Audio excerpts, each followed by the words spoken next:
Page number 66 वर आपल्याला एक पोएम दिलेली आहे. पोएमचं टायटल आहे ट्रूथ. काय आहे? ट्रूथ म्हणजे सत्य, खरेपणा. आता काय आहे या कवितेमध्ये आपण बघूया. खरेपणा कशाविषयीचा दिलेला आहे किंवा काय आहे या कवितेमध्ये. तर बेरी वेट यांची ही कविता आहे. यांनी या कवितेमध्ये शब्दांचं महत्त्व सांगितलेलं आहे. आणि तुम्ही जर कवितेच्या या खाली जर बघितलं तर इथे काय आहे? हे वर्ड्स शब्द आहे, वर्ड्स. परंतु ते चित्र देण्यासाठी काय वापरलेले आहे? काय वापरलेले? कशाचा वर्ड हा शब्द तयार केला आहे? कॅक्टस का? काय कशाचं बनवलंय? बघा कॅक्टस कसं असतं रे? हात लावला की काटे उसके चुपते, हात लावला की आपल्याला त्याचे काटे टोचतात. मग शब्द असे असतात म्हणे. बघा शब्दांचं वर्णन कसं केलेलं आहे? ते एका कॅक्टस प्रमाणे केलेलं आहे. कॅक्टसचा वापर केलेला आहे. शब्द असे असतात की माणसाला टोचतात. कोणते शब्द? जे आपल्याला आपल्या मनाला बोचतील असे शब्द. दुसऱ्याने आपल्याला वाईट साईड बोललं तर ते वाईट साईड बोललेले जे शब्द असतात ते शब्द आपल्याला कायमस्वरूपी मनाला त्रास देतात. याच्यावर आधारित ही कविता आहे. बेरी वेट यांची ही कविता आहे. कवितेचं टायटल आहे ट्रूथ. काय आहे? ट्रूथ. तर बघूया आपण कविता आधी. Stick and stone may break my bone but word can also hurt me. Stones and sticks break only skin while words are ghosts that haunt me. पहिल्या दोन ओळी आपण बघूया. Sticks and stones may break my bone but word can also hurt me. काय सांगितले की stick म्हणजे काय? स्टिक म्हणजे काय? काठ्या किंवा आपण ज्याला छडी म्हणतो. काठ्या किंवा स्टोन म्हणजे दगड. आपल्याला आपल्या मारले तर आपल्या हाडाला त्याची इजा होईल की नाही? म्हणजे आपल्याला लागतील ते. त्याचप्रमाणे शब्द जसे असतात ते शब्द आपल्याला दुखवतात, दुखापत करतात असं कवीचं म्हणणं आहे. बघा stones and sticks break only skin while words are ghost that haunt me. परत कवी काय म्हणतोय की जे स्टिक आणि स्टोन आहेत ना त्याच्याने फक्त माझी त्वचेला इजा होईल. दगड लागला किंवा एखादी छडी लागली तर ती काय होईल? फक्त त्याच्याने आपली जी त्वचा आहे त्या त्वचेला नुकसान होईल. परंतु जे शब्द आहेत, जे त्रासदायक असे शब्द आहे, वाईट असे शब्द आहे, ते एखाद्या भूतासारखे, घोस्ट म्हणजे कोण? भूत. एखाद्या भूतासारखे माझा पाठलाग करत राहते. बघा स्टोन आणि स्टिक ज्या असतात त्याची जखम फक्त कशावर होते?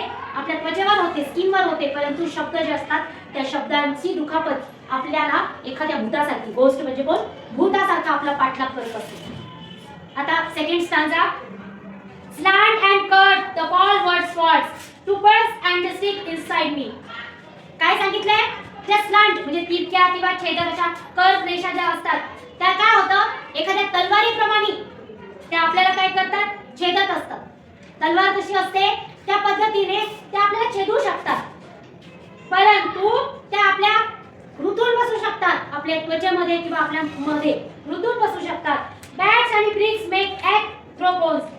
एखादा दगड असेल किंवा एखादा वीट असेल. बॅट म्हणजे काय? आपण जी बॅट म्हणतो ती बॅट. आणि ब्रिक म्हणजे काय? तर वीट. या विटा काय करतात? आपल्याला जर मारली कोणी तर काय होईल? आपल्याला ती लागेल, आपल्या हाडाला लागेल. परंतु आपल्याला शब्द जे आहेत दुसऱ्यांचे ते पूर्णपणे सतत आपला पाठलाग करत राहतील. म्हणजे काय? ते एखादी गोष्ट आपल्या मनाला जर वाईट वाटत पाठलाग करतात. आणि मॉर्टिफाय म्हणजे काय? तर आपल्याला अपमानित करतात. एखाद्याने आपल्याला वाईट साईड बोललं तर त्याचा अपमान आपल्याला वाटतो की नाही? मग सतत आपल्याला अपराधीपणाची भावना आपल्या मनामध्ये निर्माण करतात. कोण? शब्द. कोण? शब्द. थर्ड स्टांजामध्ये काय सांगितलं बघा. Pain from words has left its scars. Pain म्हणजे वेदना. On mind and hurt that tender cuts and bruises now have healed its word that I remember. तर काय सांगितलं चौथ्या स्टांजामध्ये? एखाद्या जखमेचं, आपल्याला एखादी जखम झालेली आहे त्याचे डाग आपल्या शरीरावरती राहतात. परंतु ते कालांतराने ते जाऊ शकतात ते डाग. परंतु आपल्या मनावरती आणि आपल्या हृदयावरती झालेल्या वेदना त्याचे वार आपण कायमस्वरूपी आपल्या मनातून जात नाही. जी जखम असते, कट म्हणजे काय? आपलं कापल्या गेलेल्या आपल्या हाताला किंवा ब्रुसेस म्हणजे जखम झालेली आहे ती काही काळाने निघून जाते, ती भरल्या जाते. परंतु शब्दांच्या जखमा आपल्या मनावरती, आपल्या हृदयावरती कायमस्वरूपी राहतात. त्या आपल्याला कायमस्वरूपी आठवत राहतात. अशी कविता या कवीने आपल्याला सांगितलेली आहे. त्याच्यामुळे नेहमी म्हणतात की बोलण्यापूर्वी विचार करून बोला. म्हणतात की नाही? बोलून विचार करू नका, विचार करून बोला. आपण नेहमी म्हणून ऐकतो की नाही? का म्हटलं जातं? कारण की एखाद्याला आपल्या कोणत्या बोलण्यातून काय त्रास होईल हे सांगता येत नाही. त्यासाठी विचार करून बोला, बोलून विचार करू नका. समजले ही कविता? या कवितेतून तुम्ही काय शिकलात?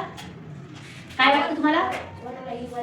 कोणालाही वाईट शब्द वापरू नाही, कोणालाही वाईट साईड बोलू नाही, कारण की जखम ही भरून निघतेच. शरीरावरच्या जखमा या भरून निघतात, मनावरच्या हृदयावरती शब्दांनी गुंतलेल्या जखमा कधीही भरून निघत नाही. कळाली कविता?